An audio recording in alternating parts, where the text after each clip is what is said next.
तो hello guys, कैसे हो सभी लोग। मैं आ गया हूँ फिर से एक न्यू पार्ट लेके। तो चलो फिर शुरू करते हैं। हमें एक महीने बाद इटर्नल एंजॉयमेंट पवेलियन का दिखाया जाता है, जहाँ बहुत ढेर सारी भीड़ लगी होती है। तो एक बंदा भीख मांगते हुए कहता है कि ग्रैंडफादर, मैं आपसे विनती कर रहा हूँ, हम तो बस एक छोटा सा बिजनेस चला रहे हैं। प्रोडक्शन फीस में अचानक हुई ये वृद्धि हमारे लिए बर्दाश्त करना मुश्किल होगा। तो उसको लात मारते हुए एक बंदा कहता है कि मुझे ये सब बकवास मत बताओ, हमने तुम्हें रहने के लिए जगह दी और तुम हमसे पैसे मांग रहे हो। और सभी से कहता है कि तुम सब मेरी नजरों से दूर हो जाओ, बिना वजह यहाँ भीड़ मत लगाओ, चलो यहाँ से चलते हैं। तो एक बंदा कहता है कि रास्ते से हट जाओ सभी लोग, और वो लोग वहाँ से चले जाते हैं। तो लोग आपस में बात करते हैं कि जब बॉस सू कमाल संभाल रहे थे, कम से कम वो अपने आदमियों को तो काबू में रख पाते थे, लेकिन अब प्रोडक्शन फी पहले से ही आसमान छू रही है। अगर ये सिलसिला जारी रहा तो हम एक सही लाइफ नहीं जी पाएंगे। फिर हमें कुछ लोगों को बैठ के आपस में बात करते हुए दिखाया जाता है, जहाँ पर ली जुआंग होता है और वो कहता है कि मुझे पूरे यकीन है कि तुम सभी मौजूद सिचुएशन को समझते हो। दो युआंग इस मामले को हद से ज्यादा खींच रहा है। तो दूसरा बंदा कहता है कि बॉस हू के कियोस में सड़कों पर कभी ऐसी कियोस नहीं होती थी। बूढ़े हुआंग और बूढ़े ली ने भी हमसे कभी एक चांदी का सिक्का नहीं लिया। तो दूसरा कहता है कि हम स्काई हॉक फैक्शन के खिलाफ विरोध प्रदर्शन क्यों नहीं करते, ताकि बॉस को वापस लाया जा सके। तो ली जुआंग कहता है कि क्या तुम लोगों को नहीं पता कि सोजिन ने फैक्शन ने अपना पद खो दिया है। तो एक बंदा बोलता है कि ये मामला स्काई हॉक फैक्शन के फाइट से जुड़ा है, क्या न्यूजीलैंड इसमें हमारी भागीदारी हो सकती है। ये सच है, हम सिर्फ अपना पैसा ही नहीं खो सकते, हम अपना जान भी गंवा सकते हैं। तो दूसरा कहता है कि बॉस फैंग, हमारे साथ घुमा फिरा कर बात करना बंद करो, क्योंकि तुमने हमें यहाँ इकट्ठा किया है। तो क्या तुम्हारे मन में कोई प्लानिंग है। तो ये बोलता है कि ये बहुत आसान है, क्योंकि डोंग युआन हमें जीने का मौका नहीं दे रहा है, इसलिए हमें उसे एंजॉयमेंट पवेलियन से बाहर निकाल देंगे। तो दूसरा कहता है कि जब बैम्बू फैक्शन का इटर्नल एंजॉयमेंट सिटी पर कंट्रोल था, Wai faction leader Chang Hong हमारे पवेलियन के नियमित कस्टमर थे। तो दूसरा कहता है कि अगर तुम लोग मेरी प्लानिंग से सहमत हो तो तुम फैक्शन मास्टर चैन से मिलने से पहले कुछ चांदी के सिक्के तैयार रखो। उनसे रिक्वेस्ट है कि वो एंजॉयमेंट पवेलियन पर हमला करें। हम स्काई हॉक फैक्शन को उस जगह से बाहर निकालने के लिए बाहरी ताकतों के साथ मिलकर काम करेंगे। तो एक टकला बोलता है कि लेकिन बैम्बू फैक्शन पहले ही एक बार हार चुका है, क्या ये तरीका कारगर साबित होगा। तो वो बंदा कहता है कि ये मत भूलो को स्काई हॉक फैक्शन ने इटर्नल एंजॉयमेंट सिटी पर विजय केवल सोजिन की वजह से ही प्राप्त की थी। ये सच है, सोजिन ने बिना इटर्नल एंजॉयमेंट सिटी का प्रबंध करना इम्पॉसिबल है। मैं बॉस फैंग की प्लानिंग से सहमत हूँ। तो सभी कहते हैं कि मैं भी सहमत हूँ। फिर हमें अगले दिन ऑल एंट्रेंस बैम्बू फैक्शन का दिखाया जाता है, जहाँ एक बंदा कहता है कि क्योंकि स्काई हॉक फैक्शन ने खुद को नुकसान पहुंचाने का फैसला कर लिया है, तो हम भी उनका यही काम करेंगे। और वहाँ पर वो लेटर पढ़ रहा होता है। पहले वाले का नाम चैन होंग होता है, दूसरे का नाम मा किंग होता है। तो मा किंग कहता है कि क्या ये उनकी प्लानिंग है, क्या होगा अगर उन्हें हमारे लिए घात लगाकर हमला करने की प्लानिंग बना रखी हो। तो चैन हुआंग कहता है कि चिंता मत करो, मेरे पास इटर्नल एंजॉयमेंट सिटी का करंट सिचुएशन के बारे में जानकारी है, ये बॉस फैंग द्वारा दी गई जानकारी से भी मेल खाती है। तो मा किंग कहता है कि हम कब कदम उठाएंगे। तो चैन हुआंग कहता है कि आज रात boss Fang sky hawk faction के हॉल के इंटर द्वार को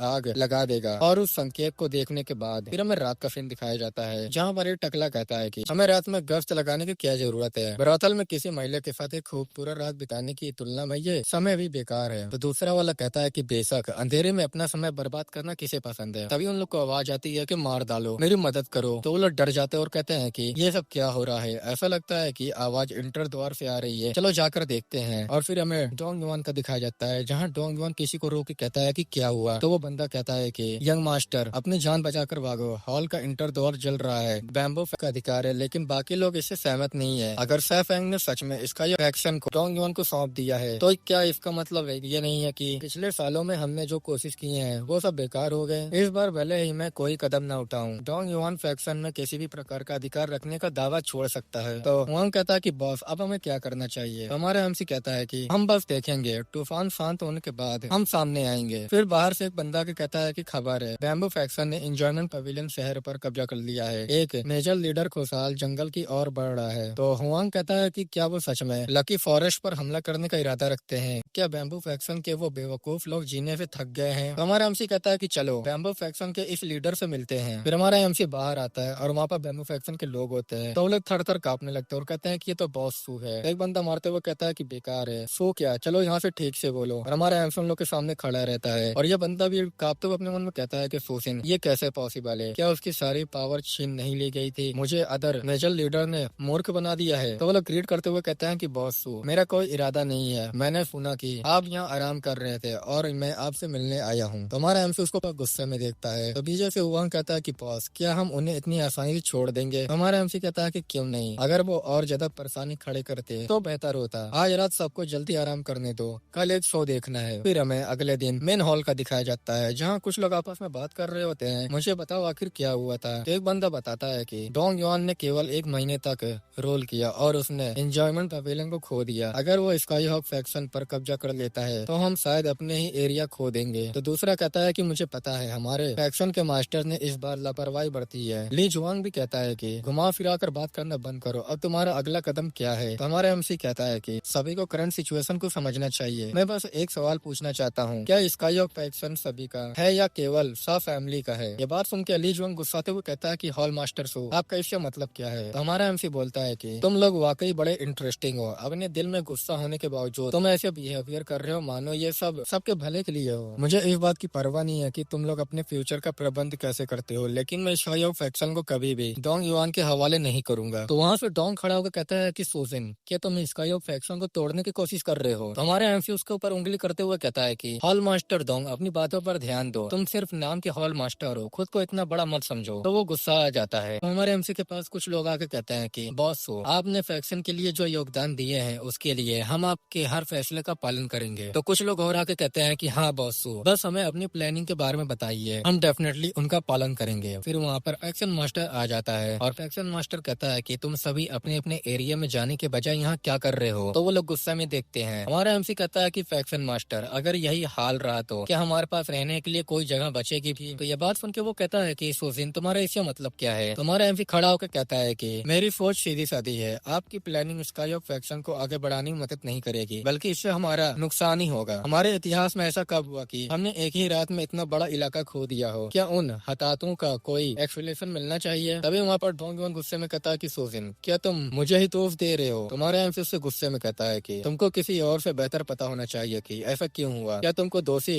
ठहराना जाना चाहिए। जो कुछ हुआ वो आग लगाने की घटना नहीं थी जिसने बैम्बू फैक्शन को हमला करने का अपॉर्चुनिटी दी, बल्कि ये शुरू से ही एक साजिश थी। लिन फू कहता है कि मर्चेंट को बैम्बू फैक्शन के साथ मिली भगत करने की इतनी हिम्मत नहीं करनी चाहिए। क्या वो पागल हो गए हैं। तो हमारा एमसी कहता है कि ये तो सर्कमस्टेंस में उनमें से ऐसा करने का साहस नहीं होता, लेकिन जब वो पूरी तरह से विवश हो चुके हैं तो उनके पास और कोई रास्ता नहीं बचता है। डोंग युआन ने एंजॉयमेंट पवेलियन पर कब्जा कर लिया, अपनी सत्ता का दुरुपयोग करते हुए प्रोडक्शन फी बढ़ा दिया और अपने आदमियों को बिजनेस में जबरन वसूली करने की अनुमति दे दी। ईस्ट पवेलियन के बढ़ते प्रभाव को देखते हुए उन्हें 1 महीने में हजारों चांदी के सिक्कों का नुकसान हुआ। अगर हम इस मामले में आंखें भी बंद कर ले तो उसने केवल आदमियों को उस एंजॉयमेंट पवेलियन नगरी के चारों ओर गश्त करने के लिए तैनात किया था, जिसके रिजल्ट में हमें आग लगने की घटना के बारे में कोई जानकारी नहीं मिली। ये कितना बेकार हो सकता है। तो एक बंदा कहता है कि जब कोई रास्ता नहीं बचता तो खरगोश भी काट लेता है। उसने सच में अपनी आदमियों को मर्चेंट से पैसे वसूलने की अनुमति दी, इसलिए इसमें कोई सरप्राइज की बात नहीं है कि उन्हें बाहरी लोगों से साथ है मिली भगत की। तो दूसरा कहता है कि हाँ, डोंग युआन ने फैक्शन का प्रबंध करना बिल्कुल नहीं आता, स्काई हॉक फैक्शन जल्द ही उसके कंट्रोल में आ जाएगा। तो डोंग युआन चिल्ला के कहता है कि बकवास करना बंद करो, मर्चेंट हट से ज्यादा बेशरम है। मैं एंजॉयमेंट पवेलियन पर दोबारा कब्जा करने के बाद उन्हें जरूर मार डालूंगा। तभी फैक्शन मास्टर उसको एक जोरदार थप्पड़ मारता है। तो वो कहता है कि फादर, आपने मुझे थप्पड़ क्यों मारा। फैक्शन मास्टर सभी से कहता है कि डोंग युआन को फैक्शन के प्रबंध का एक्सपीरियंस नहीं है। मैंने उसे इस बार सबक सिखा दिया है, फ्यूचर में मैं उसके साथ सख्ती बरतूंगा जब तक कि वो मेरी जगह लेने के लिए पर्याप्त बल न हो जाए। तो हमारा एमसी उससे कहता है कि हंसते हुए, क्या मजाक है, डोंग युआन ने एक शहर खो दिया, उसकी गलतियों के लिए सिर्फ एक थप्पड़ काफी नहीं होगा। तो फैक्शन मास्टर कहता है कि तुम क्या चाहते हो। तो हमारा एमसी कहता है कि ये बहुत सरल है, हमें अपनी गलतियों को एक्सेप्ट करना चाहिए, हम सभी को जवाब पाने का अधिकार है। ली जुंग अपने मन में सोचता है कि इसमें कोई सरप्राइज की बात नहीं है कि सोजिन इतनी आसानी से अपने अधिकार छोड़ने को तैयार था। वो इस दिन का इंतजार कर रहा था ताकि वो फैक्शन के मास्टर की खुलेआम आलोचना कर सके। तो फैक्शन मास्टर गुस्सा के कहता है कि सोजिन, ये मेरा बेटा है। तो हमारा एमसी कहता है कि डोंग युआन भले तुम्हारा बेटा हो, लेकिन स्काई हॉक फैक्शन सबका है। ली जुआंग भी कहता है कि हॉल मास्टर सो सही कह रहे हैं, स्काई हॉक फैक्शन सभी का है। तो दूसरा कहता है कि ये सच है, हम आपके द्वारा हमारे एरिया और जनशक्ति को वापस लाने का सहन कर सकते हैं, लेकिन डोंग युआन ने एंजॉयमेंट पवेलियन खो दिया है, कल ये एक शानदार जुआ शहर बन सकता है, अंत में हम अपने घर भी खो सकते हैं, मैं इसे और बर्दाश्त नहीं कर सकता। अभी हमारे एमसी के सामने उसके गार्ड आ जाते हैं। लोग कहते हैं कि बकवास करना बंद करो, तुमने स्काई हॉक फैक्शन को तोड़ने की कोशिश की है। तो हमारा एमसी गुस्से में कहता है कि मैं फैक्शन के मास्टर से बात कर रहा था, तुम्हें बीच में टोकने की हिम्मत किसने दी, मैं नियम नहीं बता, तुम्हें सजा मिलनी चाहिए। तभी वहाँ पर ली आता है, उस पर अटैक करता है, एक लोग को वहीं मार डालता है। ये देख के सब एकदम हैरान हो जाते हैं। डोंग युआन कहता है कि सोजिन, हमारा एमसी कहता है कि मेरा रुख वही है, स्काई हॉक फैक्शन सभी सभी का है। डोंग युआन को सभी को जवाब देना होगा।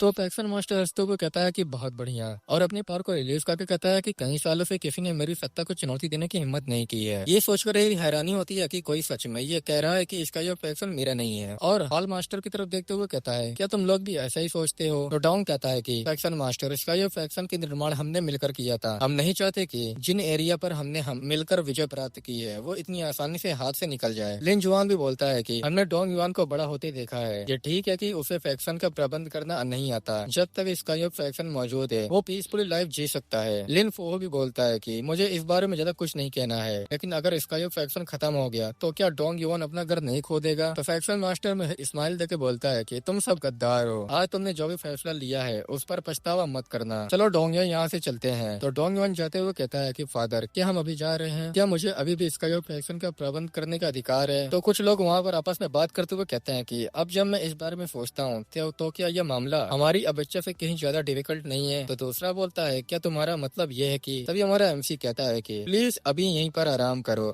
मुझे आशंका है कि फैक्शन मास्टर खतरे में हो सकता है। मैं बैम्बू फैक्शन के हमले की सिचुएशन में उसकी रक्षा करने के लिए कुछ सैनिकों को तैनात कर रहा हूँ। तो पीछे से लिन जुआन कहता है कि फूजिन, क्या तुम पागल हो क्या? तो हमारा एमसी कहता है, अरे यार, मैंने सुना है कि उसने दसियों साल पहले कुछ लोगों को इसलिए मार डाला था क्योंकि उन्होंने उसके ऑर्डर नहीं माने थे। बैम्बू फैक्शन के अलावा किसी और को दुश्मन बनाना समझदारी नहीं होगी। तो डोंग कहता है कि तुम हमसे क्या करवाना चाहते हो? तो हमारा एमसी कहता है कि तुम लोगों को कुछ भी करने की जरूरत नहीं है, बस तुम लोग यहीं इंतजार करो। और हमारा एमसी वहाँ से चला जाता है। तो डोंग कहता है कि क्या उसका इरादा वाकई फैक्शन मास्टर को मारने का है या वो टाई वोकिंग से हेल्प मांगने वाला है? तो लिन जुआन सोचते हुए कहता है कि मुझे ऐसा नहीं लगता, अगर उसे टाई वोकिंग से हेल्प मांगनी होती तो वो 1 महीने इंतजार करके अपना समय बर्बाद नहीं करता। तभी वो दोनों का एहसास होता है। वो लोग कहते हैं साथे, उसके पास तो फैक्शन के मास्टर को मारने की ताकत पहले से ही है। फिर हमें sky of faction golden pavilion का दिखाया जाता है, जहाँ पर फैक्शन मास्टर बैठा हुआ होता है और कहता है कि डोंग युआन, तुम ये टोकन ले सकते हो। और वहाँ पर वो एक टोकन देते हुए कहता है, अगर मैं एक बार जिंदा नहीं लौटा तो ये टोकन ले जाना और हैनान के डाकुओं का ठिकाना ढूंढना, वो पर्सन लाइफ पर तुम्हारा ख्याल रखेगा। तो डोंग युआन लेते हुए कहता है कि क्या ये टाइसिन माउंटेन का 36 तलवारों वाला हॉल है? फादर, भले ही ऐसा हो, फूजिन और बाकी लोग आपसे कमजोर है, क्या आपको इस बारे में इतना सीरियस होना जरूरी है? तो फैक्शन मास्टर कहता है कि मैं तो पहले से बूढ़ा हो चुका हूँ, इस फाइट के रिजल्ट की परवाह किए बिना, हॉल मास्टर और मेजर लीडर के बिना इसका यह फैक्शन का पतन निश्चित है। उस समय अदर फैक्शन हम पर हमला कर सकते हैं। इस टोकन को सुरक्षा उपाय के रूप में अपने पास रखो, मुसीबत आते ही अपनी जान बचाकर भाग जाना, हैनान पहुंचने पर तुम सुरक्षित रहोगे। तो डोंग युआन कहता है कि यह सब सूजन की वजह से, अगर वो ना होता तो फैक्शन के मेंबर मुझे अगला फैक्शन मास्टर बनाने के विचार का विरोध नहीं करते। तो फैक्शन मास्टर स्वर्ण निकाल के कहता है कि चलो, मैं आज तुम्हारे लिए स्काई ऑफ फैक्शन को साफ कर दूंगा। जहाँ तक आज से आगे स्काई ऑफ फैक्शन का प्रबंध करने की तुम्हारी एबिलिटी का सवाल है, ये तुम्हारी एबिलिटी पर निर्भर करता है। फिर वो लोग निकल जाते हैं। रात का समय होता है। डोंग युआन कहता है कि फादर, कुछ तो गड़बड़ है, यहाँ बहुत ज्यादा ही सन्नाटा है। तो फैक्शन मास्टर कहता है कि सामने आ जाओ, मैं सरप्राइज हूँ कि तुमने पहले ही मूव कर चुका है। फिर हम देखते हैं कि हमारा एमसी सामने आता है और उसके साथी लोग भी होते हैं। हमारा एमसी मुस्कुरा के कहता है कि मुझे ये सोचकर हैरानी होती कि मैं फिर से पकड़ा गया। फैक्शन का मास्टर काफी स्मार्ट है। तो फैक्शन मास्टर कहता है कि फूजिन, जैसे कि उम्मीद की थी तुम ही हो, काश मैं उस दिन फैक्शन के रोल के अनुसार तुम्हें ट्रिपल कर पाता। हमारा एमसी मुस्कुरा के कहता है कि तुम अकेले नहीं हो जो ऐसा सोचते हो, लेकिन अब बहुत देर हो चुकी है और सभी को उस फैसले पर पछतावा करने का समय नहीं है। तो डोंग युआन पीछे से बोलता है कि फूजिन, फैक्शन के मास्टर पर घात लगाकर हमला करना रूल का उल्लंघन है। तो हमारा एमसी कहता है कि हर डायनेस्टी के साथ एम्परर बदलता है, आज मैं सत्ता में हूँ, तुम तो बस एक फैक्शन के मास्टर हो, आखिर तुम इतना महान क्यों हो? तो फैक्शन मास्टर अपने गार्ड से कहता है कि तुम में से कोई भी हिलेगा नहीं, मेरे बेटे की रक्षा करो। और हमारे एमसी से बोलता है कि मुझे गवाह बनने दो, तुम मुझे जान से मारने की कोशिश करने में कितने एबल हो। और सीधा हमारे एमसी पर अटैक कर देता है। तो हमारे एमसी अपने मन में सोचता है कि उसने ब्लेड की मुद्दा में यान लिंग कृपाड़ का यूज किया है और हमारा एमसी उसके अटैक को बड़े मुश्किल से डॉज करता है। फिर से वो हॉरिजॉन्टल फ्लैश का यूज करके हमारे एमसी पे अटैक करता है। तो हमारा एमसी भी अपनी पावर का यूज करके अटैक करता है, लेकिन अगले ही सीन में हमारे एमसी का फोर्ड वहीं पर टूट जाता है। फैक्शन मास्टर हंसते हुए कहता है कि हवा की तरह तरह तेज, जंगल की तरह टिकाऊ, ज्वाला की तरह भयंकर, मेरी एक रिपाड़ वॉर स्किल ज्वाला भच्चक के नाम से जानी जाती है। सोविन, तुम चाहे कितने भी चालाकी से काम लो, एब्सोल्यूट ईस्टर्न के सामने तुम पहले ही हार चुके हो। हमारा एमसी मुस्कुरा के कहता है कि